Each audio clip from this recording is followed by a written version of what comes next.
Mi amado hermano, Dios te bendiga grandemente en esta hora. Quisiera compartir una palabra que le hemos titulado Principios de Liderazgo Espiritual. Hace unos días llegó una persona a nuestra iglesia y me dijo: Pastor, aquí usted tiene grandes líderes.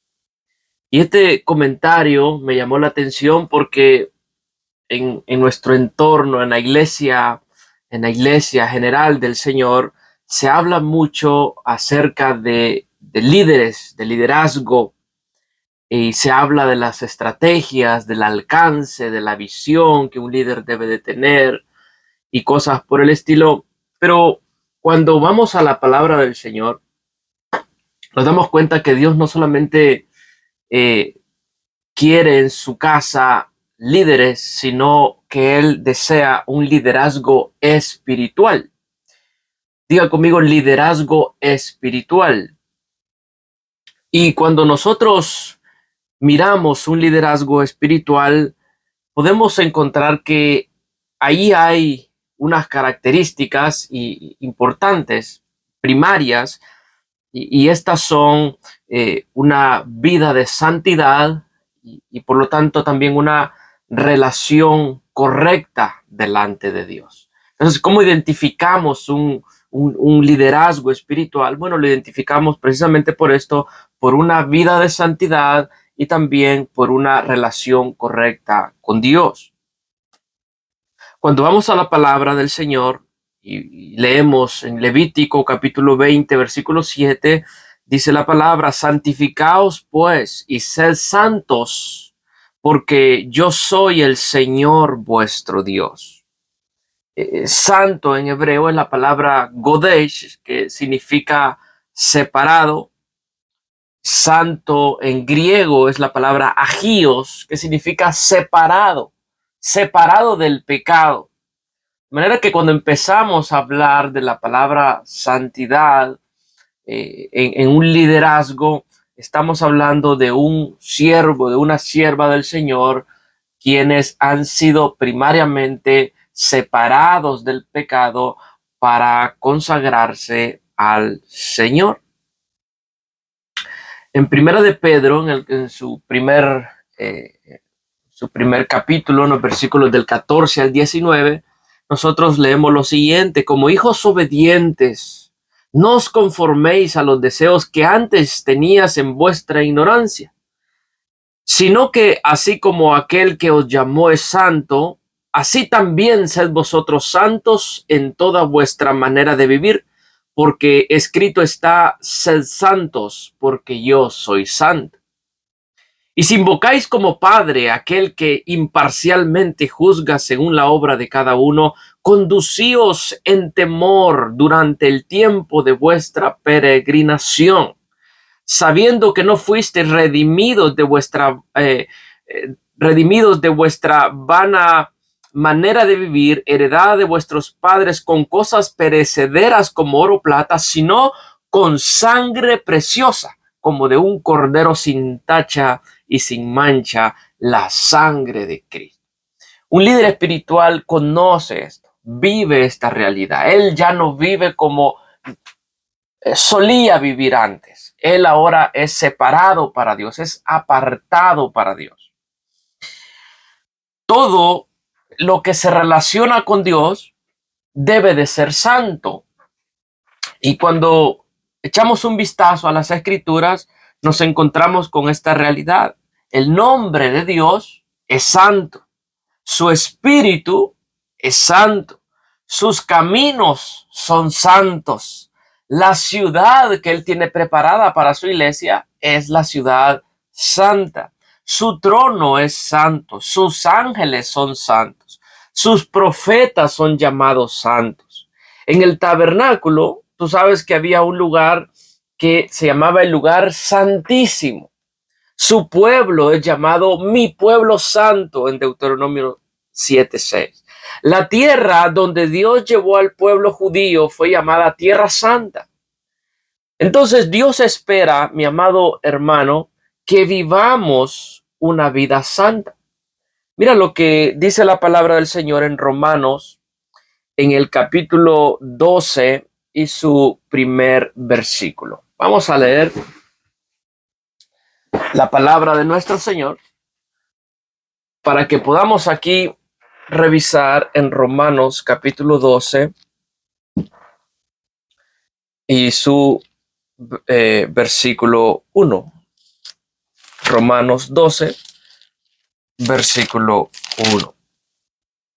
Así que, hermanos, os ruego por las misericordias de Dios que presentéis vuestros cuerpos en sacrificio vivo, santo, agradable a Dios, que es vuestro culto racional.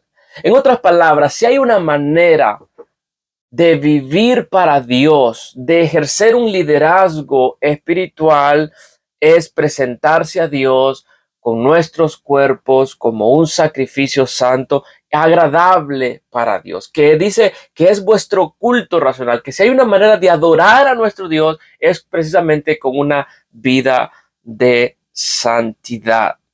Charles Spurgeon, un gran predicador de la iglesia, dijo en un momento: esté consciente de usted mismo más que cualquier otra persona, porque llevamos el peor enemigo dentro de nosotros. Y esa es la realidad que todo líder espiritual debe de reconocer, que debe de estar consciente de sí mismo más que de cualquier otra persona, porque llevamos, dice Spurgeon, el peor enemigo dentro de nosotros. Una realidad es de que el líder que quiera representar a Dios no tiene otra opción que no sea el santificarse, sometiéndose al Señor en obediencia. Si tú quieres representar a Dios de una manera correcta como líder, lo primero que necesitamos hacer es santificarnos, sometiéndonos al Señor en una vida de obediencia. Cuando miramos la palabra en Levítico, en el capítulo 10 y en los versículos del 1 al 3, nos damos cuenta cómo Dios castiga severamente a los hijos del sacerdote Aarón por ofrecer ahí en el tabernáculo una ofrenda, un incienso, que el Señor no había mandado. Mira lo que dice la palabra en Levítico 10 del 1 al 3.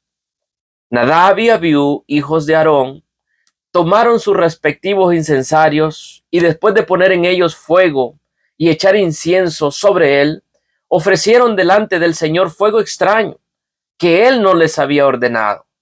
Y de la presencia del Señor salió fuego que los consumió y murieron delante del Señor.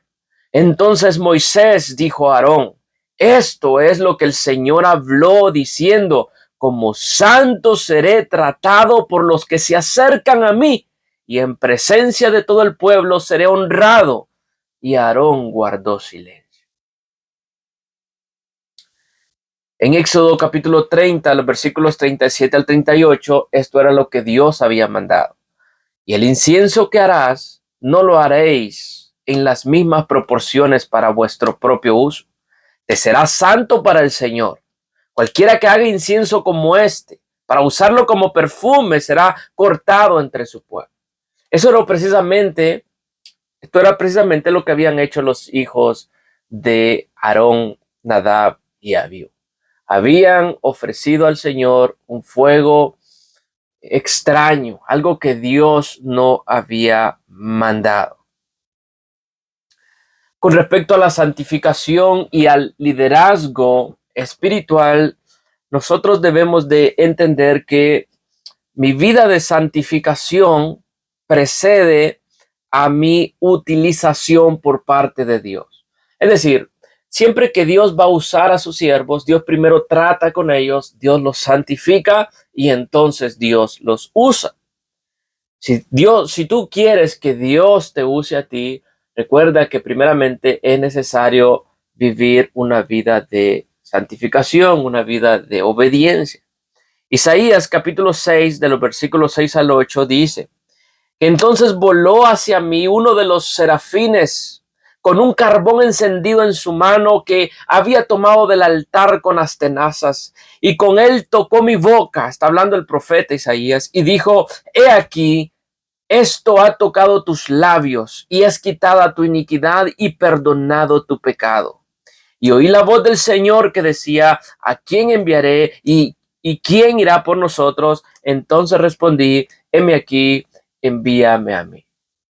Antes de que Dios utilizara a su siervo, el profeta Isaías, primero fue necesario enviar, amén, enviar, dice, a uno de los serafines con un carbón encendido, con quien vino, tocó su boca y tocó sus labios, y de esa manera había sido quitada su iniquidad y perdonado su pecado.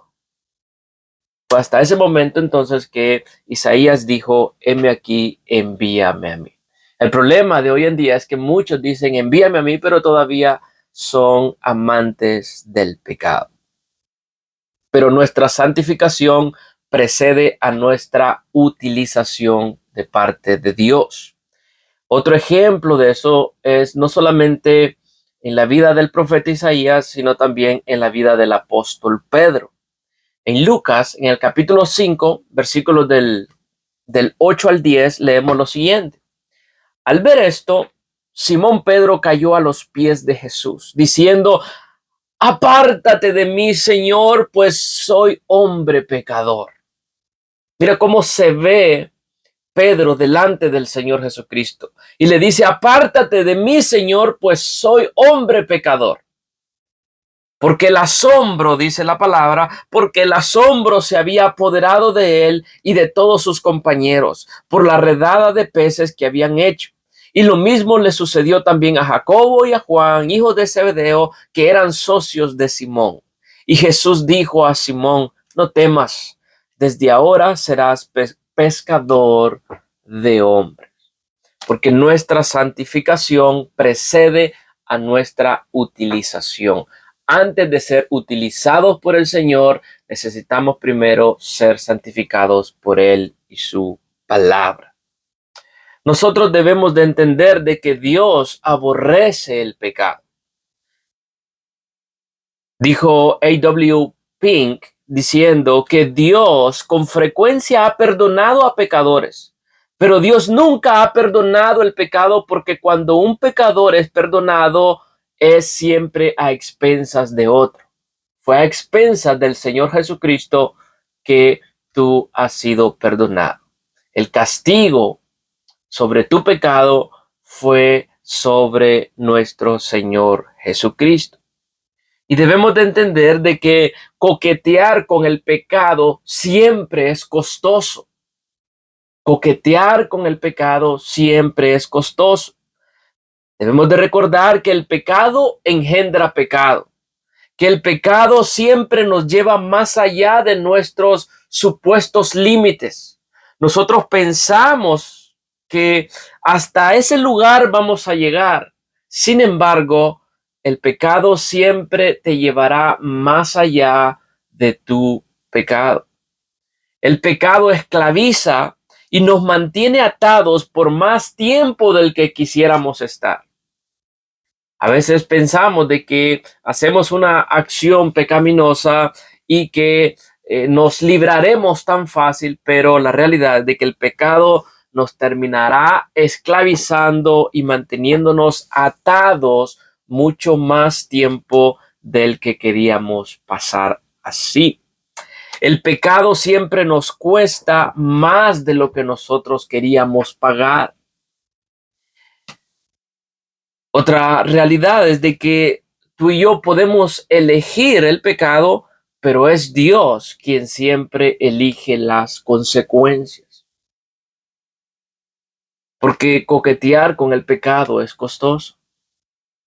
El pecado distorsiona nuestra visión de la realidad y promueve una autojustificación. Por eso es que tú ves a personas diciendo: pero ¿qué tiene de malo? ¿Pero qué tiene esto? ¿Qué tiene lo otro? No es tan grave como parece. Ustedes están haciendo un gran drama de lo que hice. Y empiezan a autojustificarse, empiezan a ver la situación de una manera no tan grave como la hubiera visto si estuviera viviendo una vida de santificación. Las consecuencias del pecado son duraderas. Por eso coquetear con el pecado es costoso, porque las consecuencias del pecado son duraderas. No hay pecado no confesado que Dios no saque a la luz. Marcos 4:22, Lucas 8:17 y también Lucas 12:2. No hay pecado no confesado que Dios no saque a la luz.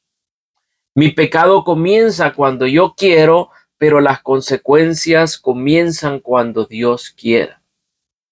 Y ahí es donde nosotros debemos de tener cuidado. Ahí es donde aquel líder espiritual debe de tener mucho cuidado. Donde nosotros decidimos cuándo pecar, pero es Dios el que determina cuándo comienzan las consecuencias de ese pecado que nosotros decidimos cometer. La palabra sigue diciendo en Gálatas 6:7, no os dejéis engañar, no os engañéis a vosotros mismos. Dios no puede ser burlado. Pues todo lo que el hombre siembre, eso segará. También dice la palabra que el que siembra para la carne, de la carne cosechará corrupción, mientras que el que siembra para el espíritu, del espíritu segará vida eterna. El apóstol Pablo nos recuerda a nosotros en Primera de Corintios, en el capítulo 10, versículos del 12 al 13, por tanto, el que cree que está firme, tenga cuidado, no sea que caiga. No os ha sobrevenido ninguna tentación que no sea común a los hombres. Y fiel es Dios, que no permitirá que vosotros seáis tentados más allá de lo que podéis resistir, sino que con la tentación proveerá también la vía de escape a fin de que podáis resistir. A veces nosotros decimos, es que no tenía otra opción. Cometí este error, pero es que me vi obligado a hacerlo. Pero la palabra nos enseña de que Dios siempre nos proveerá la salida, de que Dios siempre nos proveerá la vía de escape para poder resistir a una tentación. Moody en 1837 hizo un comentario diciendo, yo he tenido más problemas conmigo mismo que con cualquier otro hombre. El líder espiritual, el siervo de Dios, sabe que su problema no está con el vecino, que su problema no está con su esposa, con sus hijos o con los hermanos de la iglesia. Nuestro problema es con nosotros mismos. Yo he tenido más problemas conmigo mismo que con cualquier otro hombre, es lo que dice Dwight Moody. Pero entonces, pastor, ¿qué necesitamos? ¿Cuáles son los requerimientos para la santidad? Bueno, para una vida de santidad, hermano, nosotros tenemos de recordar que esa vida de santidad tiene que ser cultivada, no es instantánea. La vida de santidad tiene que ser cultivada, hay que trabajarla, hay que dedicarle tiempo, hay que meditar en su palabra, hay que llevar una vida de oración, hay que tener una relación correcta con Dios. Pero esto no es instantáneamente, sino que es un proceso continuo, es una vida de gloria en gloria, es un caminar cercano con nuestro amado Dios. Otro requerimiento para la santidad es también de que requiere el establecimiento de límites y claridad de propósito. Escucha qué hermoso esto. Requiere establecimiento de límites. Tú quieres llevar una vida de santidad, necesitas poner límites. Necesitas decir, a ese lugar no voy. Hasta aquí voy a llegar. Porque eso no me conviene, porque eso no me edifica, porque eso no es bueno para la iglesia. Necesitas poner límites. No puedo comprar eso porque eso me hace daño. No voy a ir a tal lugar porque ahí no me conviene. No voy a ir con tales personas porque estos no edifican. requiere el establecimiento de límites y una claridad de propósito. Cuando tú tienes claro tu propósito, como dice su palabra, puesto los ojos en el autor y consumador de la fe, que es Cristo Jesús, cuando tú tienes claro ese propósito, tu meta, estar un día en la presencia del Señor, esperar a nuestro Señor Jesucristo hasta verle cara a cara, cuando esa es tu meta, cuando ese es tu propósito y lo tienes claro, entonces tú vas a llevar una vida de santidad. Entonces los requerimientos para una vida de santidad es que esta tiene que ser cultivada, pero también poner límites y tener claro un propósito. Pero también se requiere de una vida disciplinada. Y aquí es donde hay muchos problemas dentro del liderazgo espiritual. Muchos quieren ser reconocidos, muchos quieren impactar a multitudes, pero pocos quieren llevar una vida disciplinada. Lo mismo que le pasa a aquel deportista que avanza, que persevera, que se mantiene y que logra grandes premios por llevar una vida disciplinada, cuanto más aquel cristiano que tiene una vida disciplinada y va a poder en aquel día obtener la corona incorruptible que Cristo tiene para él. Y el apóstol Pablo es lo que le pide a su discípulo Timoteo. Primera Timoteo 4, versículos del 6 al 7, le dice: oye, Timoteo, tú necesitas estar nutrido con las palabras de la fe, bien alimentado, Timoteo, nutrido con las palabras de la fe y de la buena doctrina que has seguido. Pero luego le dice: pero nada tengas que ver con las fábulas profanas propias de viejas, más bien disciplínate a ti mismo para la piedad. De manera que la santidad requiere disciplina. Disciplínate, Timoteo, ejercítate. Fíjate que esa palabra en el original es la palabra gumnazo, entrenar. De ahí que viene la palabra gimnasia o gimnasia como nosotros la conocemos. Timoteo en la palabra de Dios debería de estar bien nutrido, debería de estar bien entrenado. Eso es estar disciplinado. En Hebreos 12:1 dice la palabra: por tanto, puesto que tenemos en derredor nuestro tan gran nube de testigos, despojémonos también de todo peso y del pecado que tan fácil nos envuelve y corramos con paciencia la carrera que tenemos por delante. Hay una carrera que tenemos por delante, pero para nosotros ir corriendo con paciencia es necesario despojarnos de todo peso y de todo pecado. Eso es una vida disciplinada.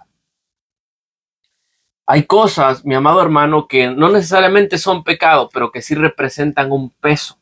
¿Cuáles serán esas cosas que son un peso en tu vida que tienes que despojarte de ellas? Pero para correr con paciencia es necesario despojarse de ellas también. Mira lo que Pablo dice en 1 Corintios 9, del 24 al 27.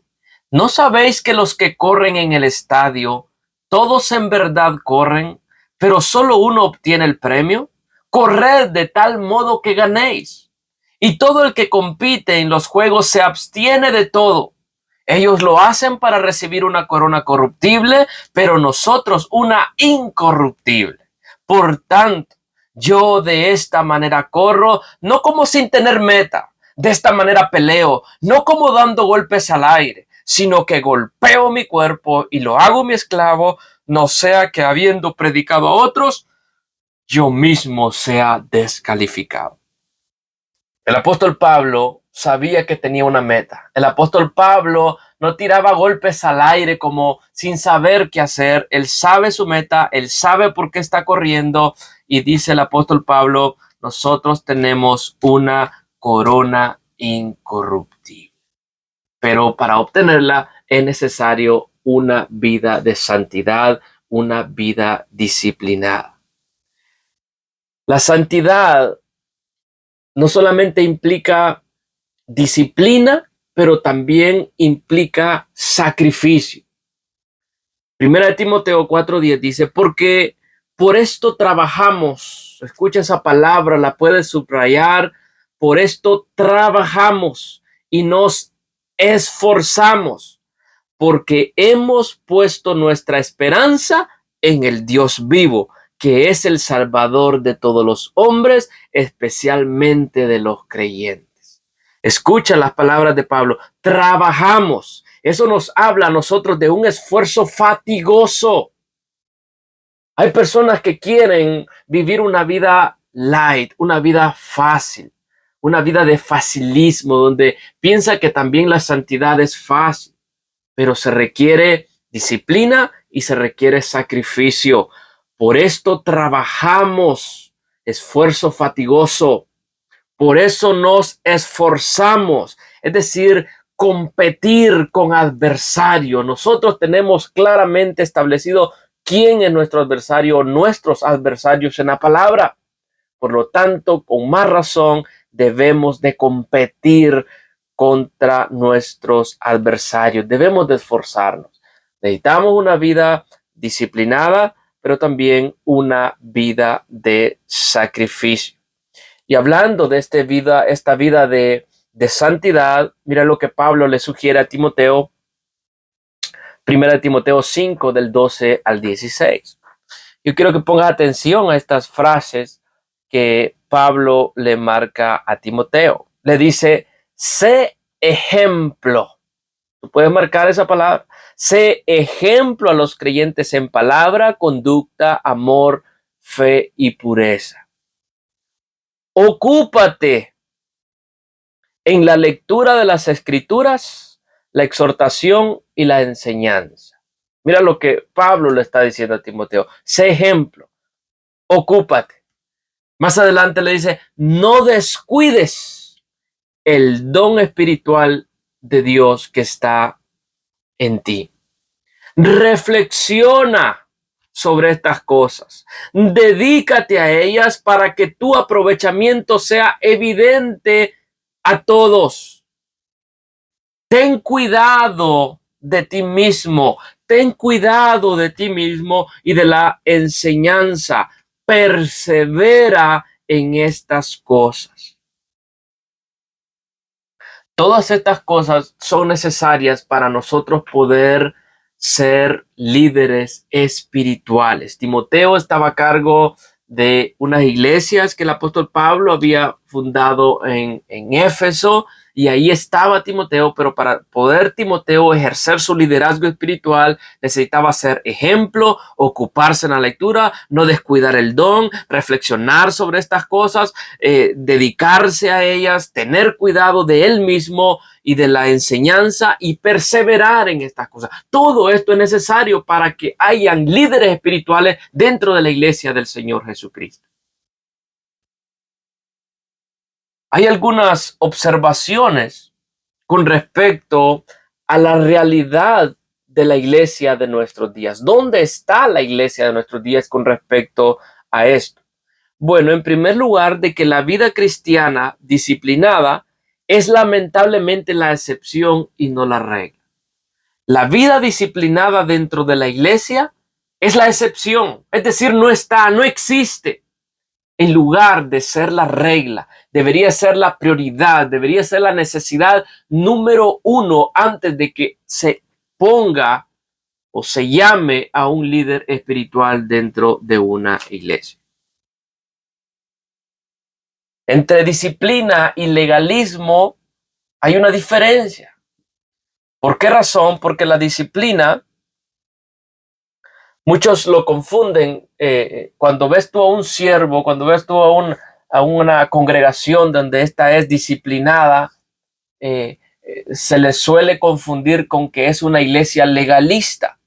Sin embargo, la diferencia es la motivación. ¿Qué es lo que motiva a estos hermanos a vivir de una manera disciplinada, una vida de santidad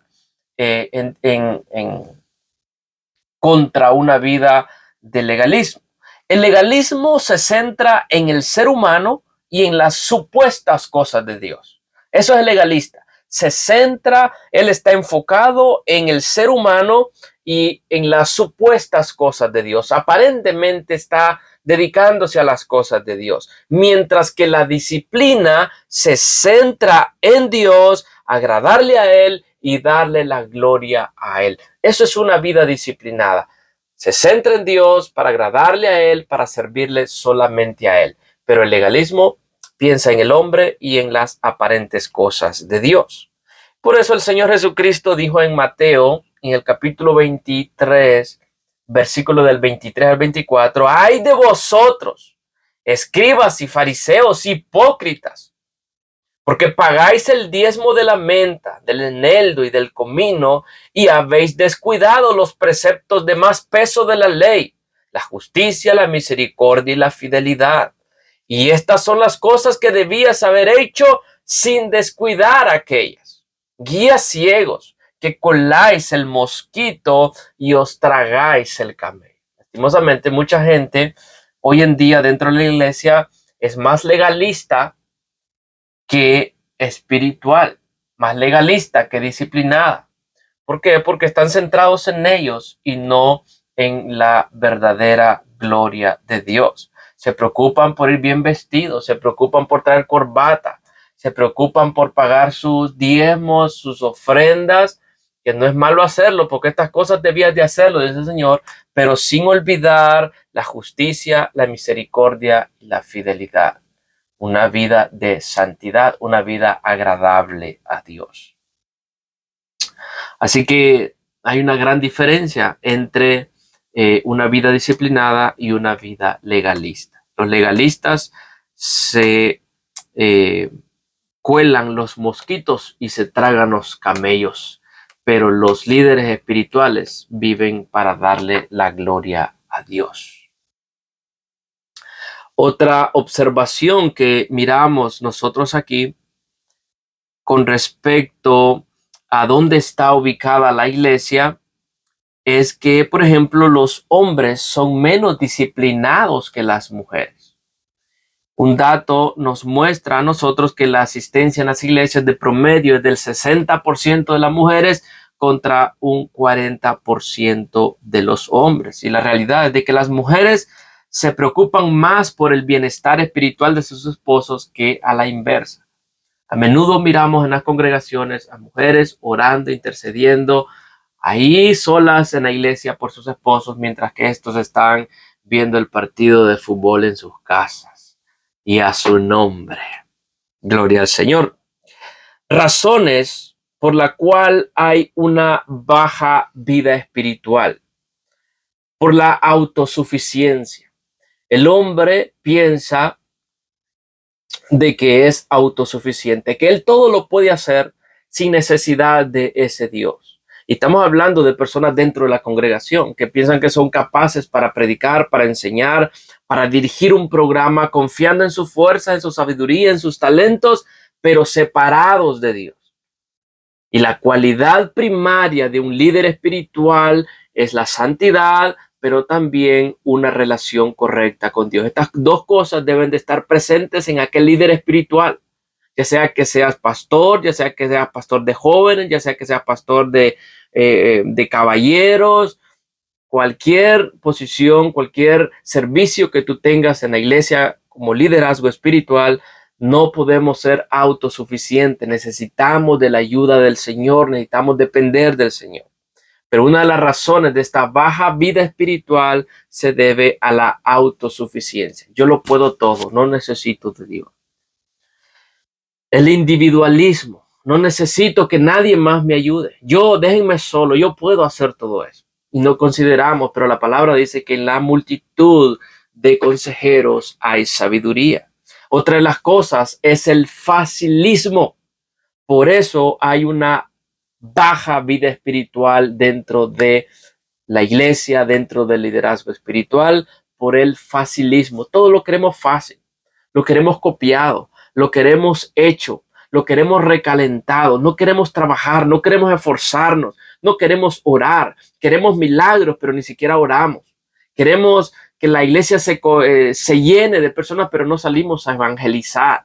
Queremos impactar a las personas, pero no vivimos una vida de ejemplo, como Pablo le dijo a Timoteo. Es una vida de facilismo. Otra de las situaciones es la evasión de las relaciones. Por eso hay una baja vida espiritual. ¿Por qué? Porque hay evasión de las relaciones. No me relaciono con este pastor, no me relaciono con estos hermanos de la fe que llevan más años en la iglesia porque no me conviene. Prefiero evadir estas relaciones y seguir viviendo mi vida para no ser confrontado. Evadimos la autoridad. No nos acercamos al pastor porque algo me va a decir. No me acerco al pastor de jóvenes porque algo me va a decir. Y entonces empezamos a huir, dice la palabra, el impío huye sin que nadie lo persiga. Y empieza a evadir relaciones, autoridad, a evadir las responsabilidades también. Amén. Esa es una de las situaciones por la cual hay baja vida espiritual. Si Dios te ha dado a ti un don de liderazgo, tú tienes que ser responsable. Tú tienes que atender tu ministerio. Y otra de las situaciones por una baja vida espiritual es por la falta de interés por la santidad. La realidad entonces es de que esto nos ha traído resultados graves, más graves de los que pensamos. La baja vida espiritual, el poco interés por una vida de santidad ha traído a la iglesia unos resultados catastróficos. Por ejemplo, la iglesia ha perdido su interés por la santidad, la iglesia no disciplina a sus miembros, el mundo ya no cree en la iglesia, los hijos de los líderes frecuentemente rechazan a la iglesia. La iglesia ha perdido su poder transformador en muchos lugares. Ya la iglesia no está haciendo lo que Jesús dijo allá en el Sermón del Monte de Mateo capítulo 5, donde Jesús dijo, vosotros sois la luz del mundo, vosotros sois la sal de la tierra, pero nosotros como iglesia, por falta de santidad, hemos perdido un poder transformador en nuestros alrededores. Así que todo esto es importante que nosotros lo consideremos para que podamos estar seguros de lo que Dios quiere para nuestras vidas. De 246 líderes cristianos, escucha este dato, de 246 líderes cristianos que cayeron, hubieron cosas similares en ellos. Uno, ninguno tenía un grupo de rendición de cuentas. Cuando tú no tienes a quién rendirle cuentas, tú puedes estar haciendo tus cosas a escondidas, pensando que nadie te ve, pero la realidad es de que al final está la caída. Número 2, cada uno había dejado de tener su tiempo de devocional con Dios.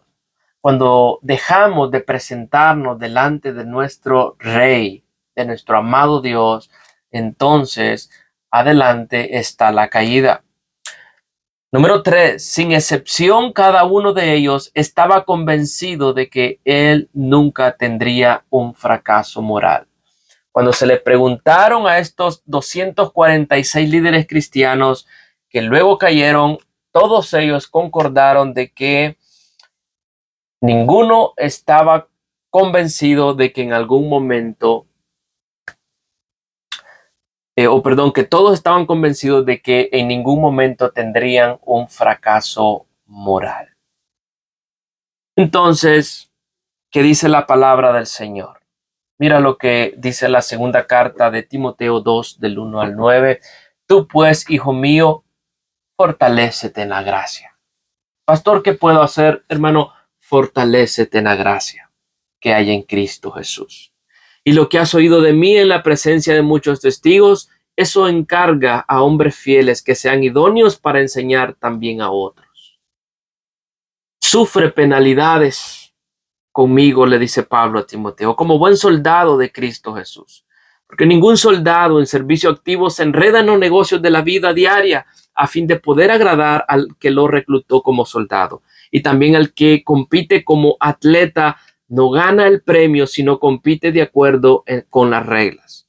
El labrador que trabaja debe ser el primero en recibir su parte de los frutos. Considera lo que digo, pues el Señor te dará entendimiento en todo. Pero sobre todas estas cosas,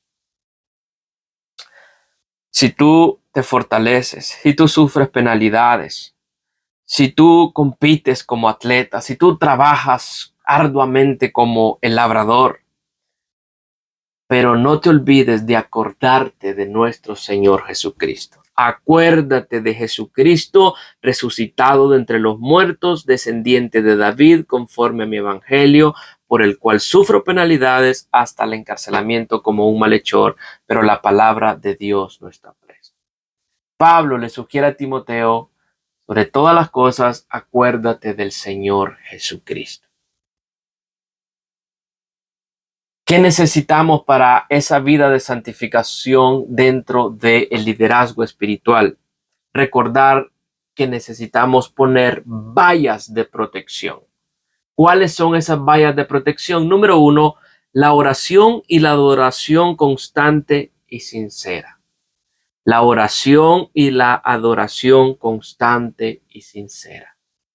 No dejes de orar, no dejes de adorar sinceramente delante de Dios. Número 2, el estudio y aplicación de la palabra. No basta con solamente leer una porción de la escritura, es necesario aplicarla. Como dice el salmista David en el capítulo 119, versículo 11, en mi corazón he atesorado tu palabra para no pecar contra ti. En mi corazón he atesorado tu palabra para no pecar contra ti. Cuando tú y yo aplicamos la palabra de Dios a nuestros corazones, esta nos sirve como una valla de protección. Una tercera valla de protección es un compromiso radical, fiel, profundo y sostenido con su vida cristiana. Eso es una valla de protección, un compromiso radical, fiel, profundo y sostenido con nuestra vida cristiana. Debemos de recordar que nosotros fuimos comprados no con oro o plata, cosas perecederas, sino a precio de la sangre de nuestro Señor Jesucristo. Debemos de estar comprometidos profundamente con esto. Número 4, una valla de protección. Esto nos ayudará a nosotros a llevar una vida de santidad. Es la rendición de cuentas objetivas y comprobadas. Rendición de cuentas con toda la verdad y también comprobada. No solamente decir, yo estoy haciendo esto, yo estoy haciendo lo otro. ¿Dónde están los resultados? Debemos de recordar que la efectividad de una iglesia es directamente proporcional a la santidad de su liderazgo. Queremos ver una iglesia efectiva, la santidad de sus líderes está relacionada con la efectividad de su iglesia. Líderes no santos estorban en el trabajo de Dios. La santidad requiere sacrificio, renuncia, rendir cuentas, sumisión y disciplina. Termino con este pasaje de Primera de Tesalonicenses 3 del 12 al 13.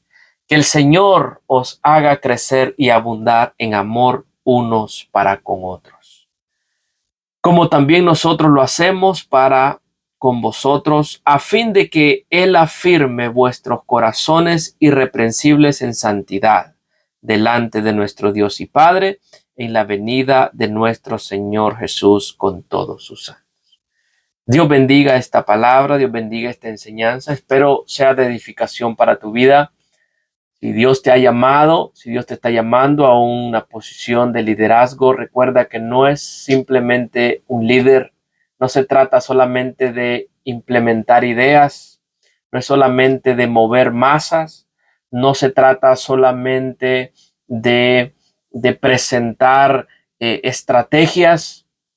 Se trata de una vida de santidad, se trata de una vida de disciplina, se trata de una vida de esfuerzo, de trabajo, se trata de agradar a Dios, quien nos llamó y quien es santo. Él dice en su palabra, sed santos porque yo soy santo. Dios bendiga sus vidas, Dios bendiga su iglesia. Nos vemos en la próxima.